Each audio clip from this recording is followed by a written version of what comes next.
Hey guys, how y'all doing? It's me, Johnny, and welcome back to the channel. Today, I wanted to do a little bit more of a chilled podcast vibey video because I feel like since there's nothing really going on Sorare, especially for me personally with the international break, like the Nations League and all that jazz, I wanted to take a little bit of time and talk about basically where I'm standing right now, what my plans are moving forward, and what I want to build towards, and if I'm going to be investing even more onto the platform. So let's start off with basically just saying, I hope you guys have had an amazing time on Sorare lately, and obviously in real life as well. If you guys have won any big rewards, let me know in the comments down below. And just sit back and relax, and let's just talk about a few things here. This is not going to be a specifically hype video or anything like that, because I personally really enjoy watching the podcasts and listening to them as well. And obviously, I watch all the Sorare data ones. I watch Nellis's, or I listen to Nellis's podcast. I watch Quinny, his videos all the time, and his podcast now, the end product one. And I feel like I can never get enough from Sorare content. So I'm hoping that this can be someone else's fix, right? I can give someone else the content to enjoy now and basically spend the time on, because we're all addicted to Sorare. Let's be honest. We well and truly are all addicted to it, and we can't get enough. And that's something that I really like about this platform and the community of it as well. There's constantly new content that is longer winded that I can just jump into and listen to. And basically, the last podcast I listened to was today at the gym. I was listening to the podcast from Sorare Data. Huge shout out to them. Obviously, in my opinion, they make some of the best content out there. They bring in some of the most knowledgeable people in there to talk to them as well. So that's a great podcast to listen to. And they were talking about the whole aspect of, you know, biting the bullet and spending the money to go ahead and, you know, get the player that you need to get, who might cost a lot, but is the right one to get for future Sorare scoring and SO5 rewards, battling, and all that good stuff. And it brought me to a spot where I'm like, oh man, how is my club looking right now? Like, am I happy with my club? Am I happy with how things are looking at the moment? Now, obviously, from an ETH standpoint, I invested like 17.4 ETH, and we are up to 18.16. And that is mainly down to the fact that ETH has crashed.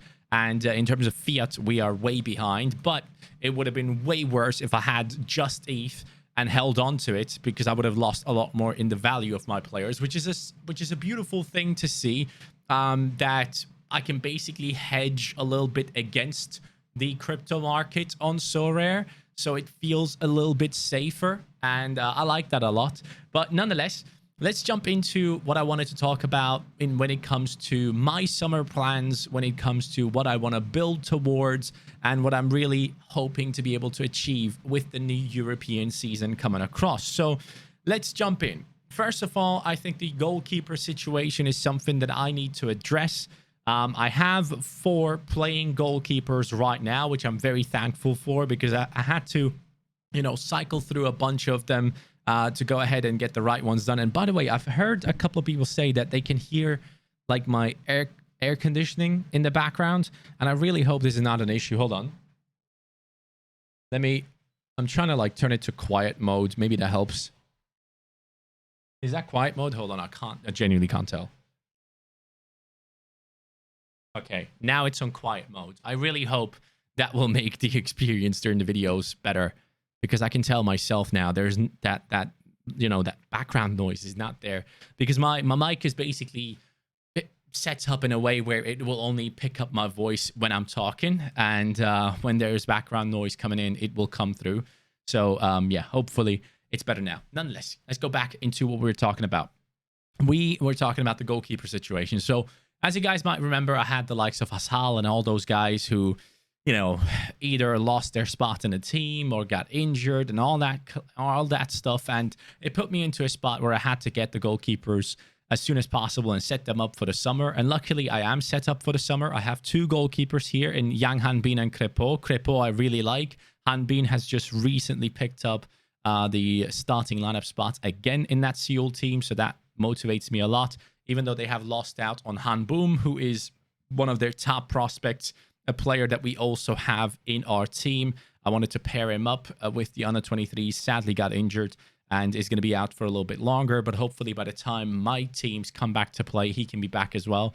But let's move back to this. So for the under 23s, I'm set up throughout the summer. I have Osako in goal. Let's actually go through the under 23s specifically here. Let's talk about specific leagues, and then we'll move into what I want to really do in the upcoming season. So global under 23, you can see right here, I have two goalkeepers. Hedel, who is not guaranteed in terms of his goalkeeping spot, but it looks like he will be the main candidate to take over the goalkeeping position at Rapid Wien next season, which would be great. So that would be my under 23 goalkeeper in the European season.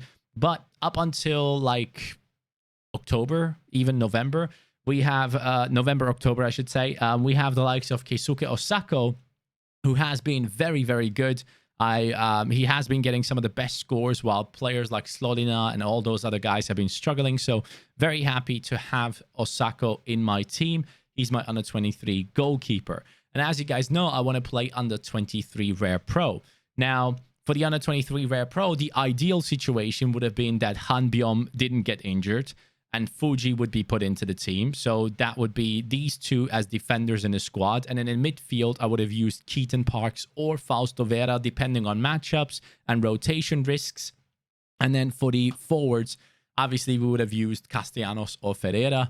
And again, if the game week 280 comes around, I will have a little bit of time to use these guys in under 23. I believe I will be able to use them in game week 280 and 282. I don't know if they have games midweeks, but for the last time, I can use Keaton Parks up until then because he is under 23 eligible up until that point. So that's something to keep in mind.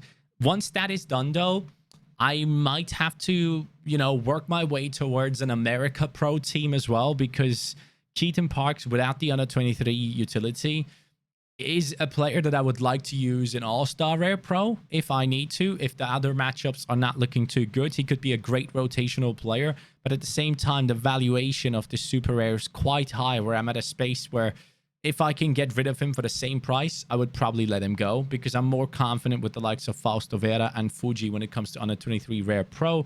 I just like them a bit more. And then, of course, moving forward, when he loses his utility, that is going to suck, really. But under 23 Rare Pro, that would be the lineup. So Osako, then we have Hanbyom, Fuji, and then we would have Keaton Parks. And then in the forward section, we would possibly have Castellanos or Ferreira. The reason why I'm not mentioning Ruiz here is because Ruiz mainly goes into my All-Star Rare Pro because he's so good.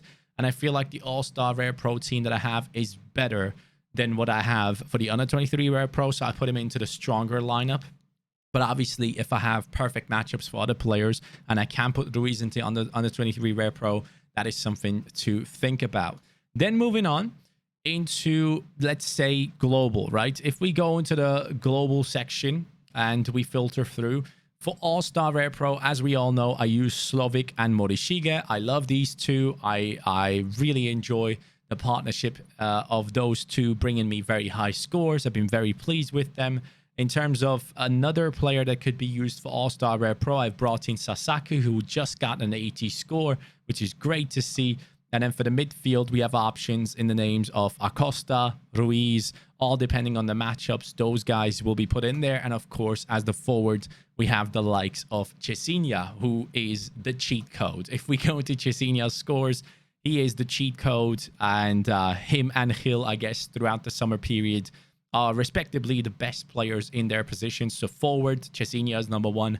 Gil would be the number one for midfielders. Unless you have an Enzo Fernandez, you can probably put those two into one category at this point. But that would be my All-Star Rare Pro team for the summer period. And then for the All-Star regular team, I have Crepeau. I have Morishige, who I use as a vertical stacking opportunity. And then I have the likes of possibly Chiellini now joining LAFC, which would be amazing. So Crepeau and Chiellini would be playing in the same team. It would be a similar stack to the Masato Morishige and Slovic thing that we have done. So hopefully Chiellini actually does go ahead and sign, because after these rumors have picked up, you can clearly tell he has been going for a decent amount in terms of ETH. It seems like I'm in profit. If I wanted to sell, I am not necessarily wanting to sell, though. I think Chiellini will do very, very well in the MLS. I think his defensive IQ will just be too good for that league, and I'm expecting really, really good scores off of him. And I think he would raise the level at LAFC one more time with his professionality and really help out the players around him to become better as well. So I'm kind of expecting a mini Van Dijk effect at LAFC. So Crepeau, Chiellini would be my ideal choice. And then for the midfielders, then obviously I would possibly use Acosta. Most likely would be using Acosta for midfielders, but I can clearly tell I am lacking one more midfielder. And I might just go ahead and get myself one from Asia, either K-League or J-League. I might be looking to add one midfielder into the gallery because I feel like I'm missing one more, especially as a regular rare. And in terms of forwards, we do have Jesus Ferreira, Castellanos, Mugosa. Whichever one has the best matchup goes into either All-Star Rare Pro or Under 23 Rare Pro, apart from Mugosa, obviously. But these two, it depends on the matchups, and Jesus has been great lately. Love to see that. And his value has come back up a little bit again because he was around 0.6 at one point. I can remember he dropped massively, and that really annoyed me. So if we take a look at it, yeah, right there you can see like 0.449. My God, that was a massive dip, wasn't it? And then now he's up very nicely, and I like to see that a lot. So I'm glad that Jesus Ferreira has recovered in terms of his value. But those would be my teams for the summer period, and that period will go on. I don't know how far it will go, but probably up until like August, September-ish, when all these teams come back in play. And when it comes to the European areas, you can kind of tell that I'm not necessarily filled up with too many players. So when it comes to under 23 rare, not even rare pro, because I don't necessarily have any super rares when it comes to the European season, especially under 23s, we look at Niklas Hedl. We look at an amazing Saliba, who apparently today is going to go on TV and kind of let people know his intentions, where he wants to go. So if he stays at Marseille, let's freaking go. If he stays at Arsenal, I hope he only stays if he's guaranteed the starting lineup spot. I find him to be incredible. He got subbed on for the France game. Yes, they lost, but as he was on the pitch as a substitute, within like 22 minutes of game time, he picked up like 40 points. So that was good. You could argue he could have done better on the second goal. I felt like he did the right thing. He pushed Cornelius into a very, very tight angle, and Lloris still got beat. So I don't know how to feel about that one. I guess it could have been better, but I don't necessarily feel like it was an error of his.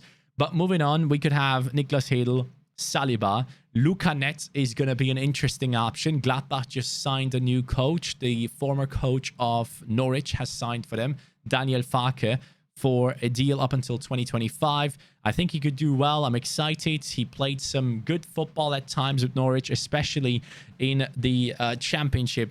Obviously, that attacking style football was quite successful for Norwich multiple times. I don't necessarily know if Farke was there at that time, but he tried to play attacking football with Norwich, and we've seen what happened there. He basically went gung-ho, and it didn't work out. He got smashed, and I wonder if Gladbach will be playing that attacking football as well, where the fullbacks kind of move forward. And if that happens, Luca Netz could be a very good option, because I feel like Gladbach has let go of a couple of players to put him into a spot where he could be very viable. So I'm going to hold on to him until the season begins and see what kind of situation we are in there. Obviously, Mazraoui is going to lose his under 23 utility, so I can't use him there. And then when it comes to midfielders, I have two absolute monsters with Vitinha and Kökçü. And by the way, if anyone is watching this video, anyone that has podcasts themselves or makes videos themselves, please, it's not Kaku, it's not Kökçü, it's Kökçü. Please, I beg you, just say it the right way. You guys have spent so much money on these players. At least pronounce their names right. Nonetheless, Kökçü is incredible. If he stays at Feyenoord, his contract goes until 2025, so I'm desperately hoping that he stays there. I'm more worried about Sinisterra leaving Feyenoord, But at the same time, I feel like Sinistera won't be impacted by a move that much. Even if he does go into the Champion Europe region, I think Sinistera is class. I think he will do well anywhere because what he does translates really well into any other team. He's great in the 1v1s. He's great at getting past people and creating chances and causing a mess in the opponent's defense, like a Saint-Maximin, for example. But I feel like he is possibly even better in terms of team play than like a Saint-Maximin. So I feel like Sinistera, I shouldn't worry about too much. But Vitinha and Kökçü, if they stay at their teams, I have incredible midfielders for the under 23 then. So let's say everyone stays where they are. Niklas Hedl plays. Saliba is a beast. Ferreira and Kökçü would go into the under 23s. And as a forward, I would obviously use Sinistera. So I like that. I like that team a lot. For under 23 rare, that is a beast of a team. Now, at the same time, though, it won't be a team that gets me, you know, star rares every single week. There will be weeks where these guys won't get me a reward, where these guys will only get me a tier 3, will only get me a tier 2. But those weeks where they hit, it's fire. If you get the right matchups, Feyenoord playing against a very weak side with Sinistera and Kökçü working together, getting things done for their team, reaching those 80, 90 points as they have done many, many times. And then Vitinha with Porto, who are a dominant side playing against a very weak Portuguese side. Those matchups put you into a great position to win rewards. And I've been thinking about this for a little while. That under 23 team would be great, of course, but I would like to go under 23 Rare Pro during the European season as well. We'll see what happens there. I'll try and use Fuji and Fausto Vera into like the European season to play under 23 Rare Pro. So I was thinking it would possibly be Hedl, and then instead of Saliba, I could use Fuji, or I could use Saliba and Fuji, and then go for one of these two, whoever has the better matchup, and then Sinistera there, right? So, or actually, I need two super rares. Hold on a second. So it would be Niklas Hedl, it would be Fuji, it would be Fausto Vera, Kökçü or Vitinha, and then Sinistera. I don't think that's a podium-worthy squad at all, but it could still pick up good tier 1s and possibly even push into the star rares if things go my way. Fausto Vera is a very high potential player that has the capability to be like an Enzo Fernandez type player. He controls that midfield of Argentinos Juniors and has an amazing shot on him from outside the box as well. So I'm hoping he finally breaks out. And I have a 1 out of 10 from him in terms of a super rare. So that could be quite nice. But under 23 Rare Pro for the European season, that's definitely something I want to upgrade and be more stable in. And when I was thinking about this today at the gym, I just thought to myself, like, what do I want my gallery to look like? How do I think I can strategize to have a gallery that each week guarantees that at least one team, the best lineup I can put together, is in for a massive shout to not only win a reward, but to win a tier 1 star rare-ish reward or even podium. And I really want to be in that position. If I was to put my best rare team together for the for when the European season comes back, I don't know. Like, from the goalkeepers, I don't think I have an outstanding goalkeeper. That's maybe something that I definitely, not maybe, but it definitely is something I should be working towards. Like, if I can win big rewards, I should probably go ahead and get myself a massive goalkeeper who plays for a good team. I would love a Mike Maignan. I think he is going to be ridiculous, especially if AC Milan add to what they have and don't lose too many players. I feel like from their defense, no one is gonna necessarily leave the team. You will have Maignan, you will have Tomori, Hernandez, possibly Calabria or Kalulu, and then there could be a new centre-back coming in Sven Botman, and Botman and Tomori just sounds amazing in my head, so it could be, Maignan would be my #1 goalkeeper that I would like to pick up for the next season, but if I can't, Emmanuel Neuer would be incredible as well. As a Bayern fan, I would love to have Neuer and Mazraoui in my team. As we do know, I will have Mazraoui. He will be playing for Bayern Munich, and I genuinely do think he's going to have incredible scores for them. So I'm thinking we get a massive goalkeeper, and I'm talking like all-star rare terms here. We get a massive goalkeeper like a Neuer. We get Mazraoui into that team. We then move on into the midfielders. In terms of midfielders for the All-Star rare, it would be Dimitri Payet if he does continue to play. The guy might not be worth much, but he does get incredible scores for that Marseille team.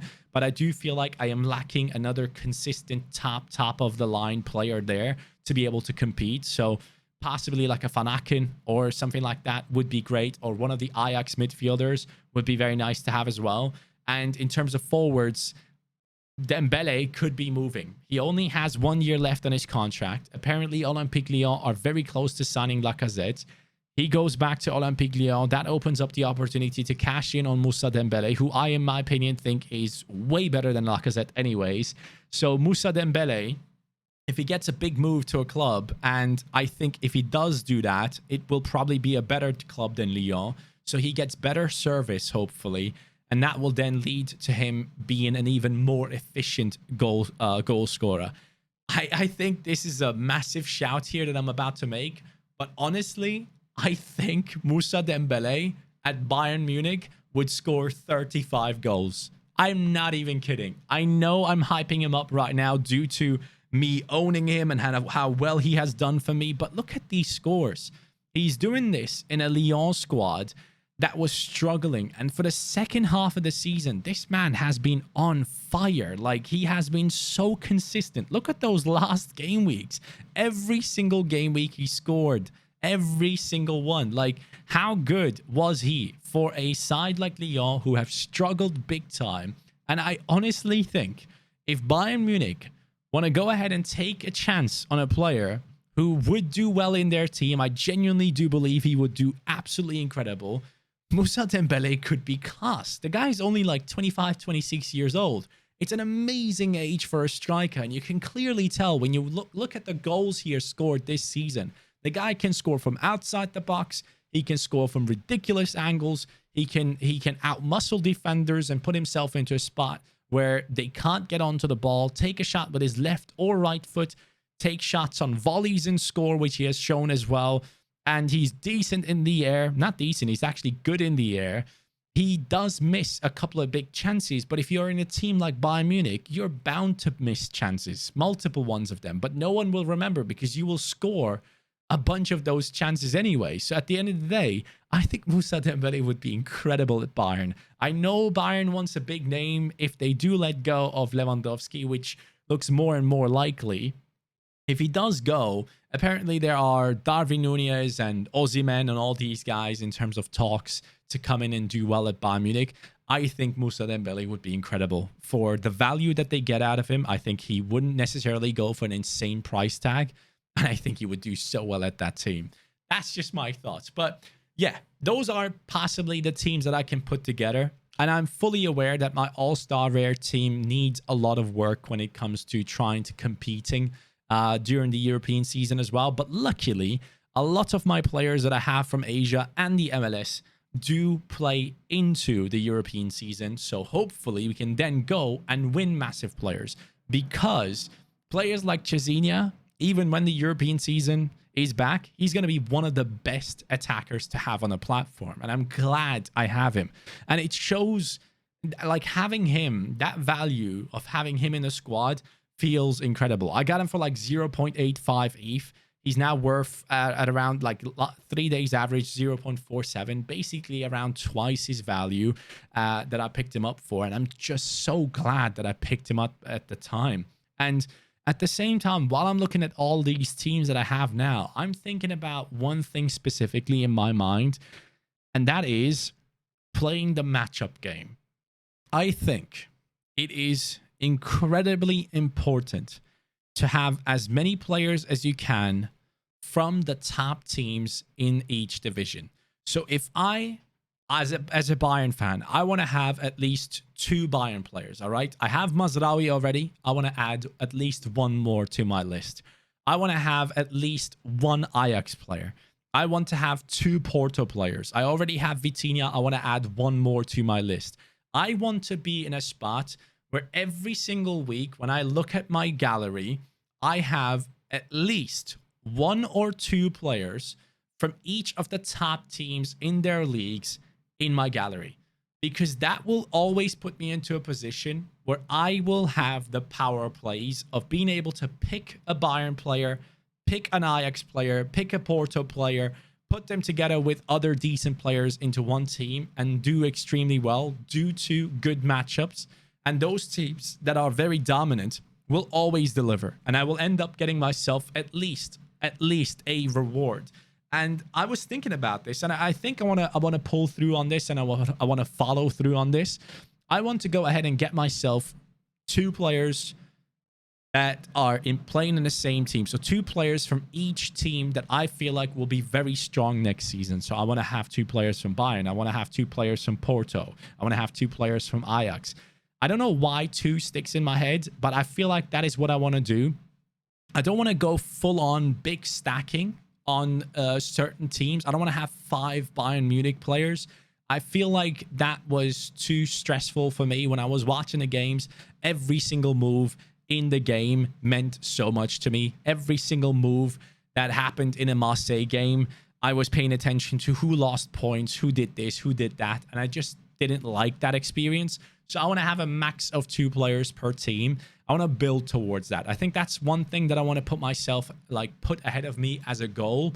I want to be in a position where I have 2 players from each top club in each league, and to be able to throw them into All-Star Rare or All-Star Rare Pro each week and expect to get good rewards. That's something I want to build towards. Let me know if you guys kind of agree on that, but just imagine having 2 players from Celtic, 2 players from Bayern, 2 players from Porto, 2 players from Ajax. You have those players in your team, and they're obviously all in different positions, and you get to mix and match them up depending on their matchups. This week, Ajax and Porto have good matchups. Let's go ahead and put those 4 into one team. Next week, Bayern Munich and Celtic have good matchups. Let's put those 4 into a team and use the others in a different division. I want to be in that spot where I can do that mix and match up game and really be successful with the game itself. And I really want to push hard on trying to win the best rewards and putting the best possible reward teams into the SO5s to try and compete for the best things that you can get on the platform. And, you know, that enjoyment, not in terms of like monetary value, that has honestly, at this point, I couldn't care less. It's more about genuinely just being able to beat other managers and doing better. The bragging rights, basically, to be able to kind of showcase, hey, I had my strategy. It worked out well. I picked up the right players. It felt amazing when I got a podium. It felt amazing when I got 8th in All-Star Rare Pro. And I looked at the list of opponents that I got past and the lists of accounts and galleries. And I looked through them. I was like, my God, these guys' galleries are worth 10 times, 20 times what I have. And I've been able to compete with them. It feels great. And I want to continue building upon that. But at the same time, I'm in a spot where I want to do all those things, but I don't want to continuously put money onto the platform. And that is one thing I need to really learn and be patient with. I am fully aware that for this summer period that we have right now, I have a good enough gallery to compete in All-Star Rare Pro, All-Star, and Under 23 Rare Pro. Especially All-Star Rare Pro, I can compete for the biggest rewards. For All-Star, not so much. For Under 23 Rare Pro, on the off week, I can get those best rewards. It is possible. If I have the best matchups, I have some of the best forwards here with Jesus Ferreira and Castellanos. I have one of the best Under 23 midfielders in Pablo Ruiz. I have one of the best Under 23 defenders in Lihan Biom. I can go ahead and put these guys into a team, or Sugioka as well. Very, very good at what he does. Moutinho as well. And then we have Osako, possibly one of the best Under 23 rare goalkeepers throughout the summer period. So you can tell, Under 23s and Gas Pro, we have some really good lineups that can compete for some big, big rewards. And that puts me into a spot where I need to realize myself, yes, I could be putting in money right now and just buying those players from Porto, Celtic, Bayern Munich, blah, blah, blah, all those. I could go ahead and do that. But at the same time, I know I can win enough things to just go ahead and use the reward money to then get the players that I want to get. I just need to be patient. I need to pick my lineups the right way. And even if some game weeks it doesn't work out, I believe that up until the European season comes back, I genuinely believe that I might be in a spot where I have won at least 5 big rewards that I then sold off to bring in those players that I want to bring in, and then keep on building and keep on snowballing with what I have put together so far. Because if we look at Sorare, the portfolio tracker, which I again recommend you guys massively, if you have the chance to get involved with this tool, go ahead and do so. If you look at the portfolio tracker and we look at the graph here, for the first time since March 16th, the Ethereum that I put in is less than the Ethereum that my gallery is worth at the moment. So I've put in a total of 17.4 Ethereum onto the platform, and my gallery right now is worth 18.17 according to this. So that just shows me, if from this point on I just hold back and I just continue to snowball and just use my tactics and use my strategies and be smart about it, I can be in a spot where this red line stays where it's at, and we are then going into the European season and my gallery is worth 23 ETH instead of the 18 that it's worth right now. But that red line stays low and I can just keep building that way. I think I have a good enough gallery to compete in All-Star Rare Pro and Under 23 Rare Pro at the moment. I just need to play it smart and just make the right choices and be patient. Patience is key. I feel like sometimes I get too impatient. I rush things. I try to get things done quickly because I feel like, oh, next game week, I'm going to be able to, you know, get these rewards if I do well. Like, for example, if I'm being completely honest, I wanted to get Hill. No one sold him to me. I went ahead and used my budget to get myself Keaton Parks and Fuji and some other transfers as well. Acosta as well, I believe. And I feel like this Keaton Parks choice, even though he is class, I really do like him. I feel like I rushed it a little bit because at that point in time, I should have realized, hey, dude, you have game week 276, 277, 278, 279, 280. All these game weeks. No, sorry, 279 it ends. All these game weeks where there's nothing happening. Just wait. Just wait and make a proper choice. Don't rush it. And I feel like I would have played it a little bit differently if I didn't rush it that much and went ahead and, you know, took my time to make my decisions. But I will still stick to this Keaton Parks play because I think New York and their team, as it stands, he can be a massive player for me. I'm really hopeful that he goes back to these scores. I'm very confident he will. And when he does, Keaton Parks is going to be a big player for me. I really, really hope he will go back to those scores as soon as possible, though, because as long as he has the Under 23 utility, I want to use him there and do well.